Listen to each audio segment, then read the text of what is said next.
Hello and welcome to What's Next Weekly, Premier NX's weekly podcast for forward-thinking leaders who aren't just keeping up with change, they're defining what comes next. I'm Alex Reed. And I'm Sofia Grant. Each week, we break down the biggest challenges and opportunities in business growth, digital transformation, and AI, giving you the insights you need to lead with confidence. In today's episode, we're tackling a critical shift for scaling companies, moving from freelancers to force multipliers. We'll explore why the freelance model often holds mid-market businesses back, how to recognize when you've outgrown it, and how co-sourcing can turn fragmented efforts into a scalable, integrated workforce. Let's get started. So let's talk about a scenario that I think a lot of leaders in scaling companies know all too well. You've got tight deadlines, key tasks are being handled by freelancers, finance, customer support, maybe even analytics.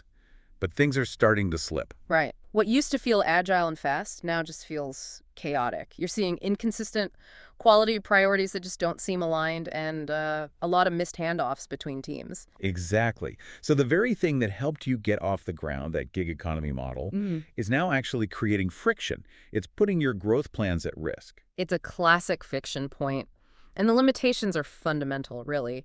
With a freelance model, you have this fragmented accountability. No one truly owns the outcome long term.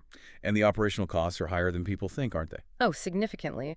There was a recent study showing companies that lean heavily on gig workers can have up to 20% higher turnover and, get this, 30% increased operational costs. Wow. Because you're constantly managing, onboarding, and correcting. Freelancers execute tasks, they don't transform the business. Which brings us to this idea of the muddy middle. I love that term. It's that Yeah. that awkward stage where you're stuck, So right? I've nailed it. You're too big for that startup agility, but you haven't built the operational muscle you need to scale properly. The old way of doing things is breaking.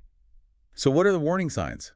How do you know you're actually stuck in that muddy middle? Well, the first big one is coordination.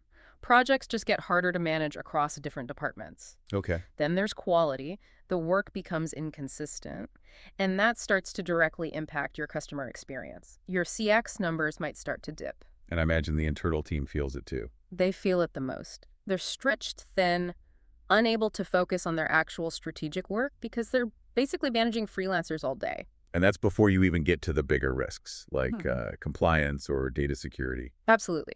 With a transient workforce, overseeing all of that becomes a nightmare. You're trying to scale, but every step forward feels like it might cause a disruption. So if that's the problem, what's the path forward?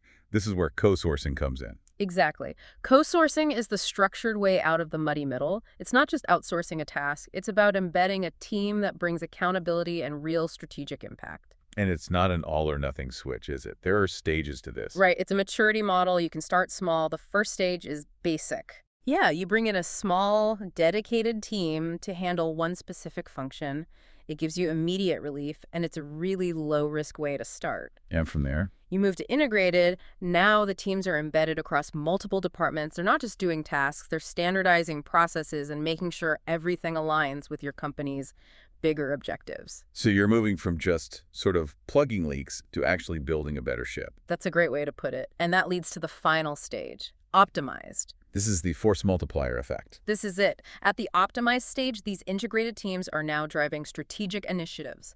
They're focused on continuous improvement, they handle compliance, and this is key, they retain all that institutional knowledge. So even if your internal people leave, the knowledge doesn't walk out the door with them. That's the resilience. You're embedding critical talent and strengthening your compliance and risk management all at once. That's the difference. You're turning an expense into a strategic asset that actually scales with you. And that brings us to the end of our discussion on moving from freelancers to force multipliers. We hope this gives you a clearer path to building a workforce that scales with your ambitions.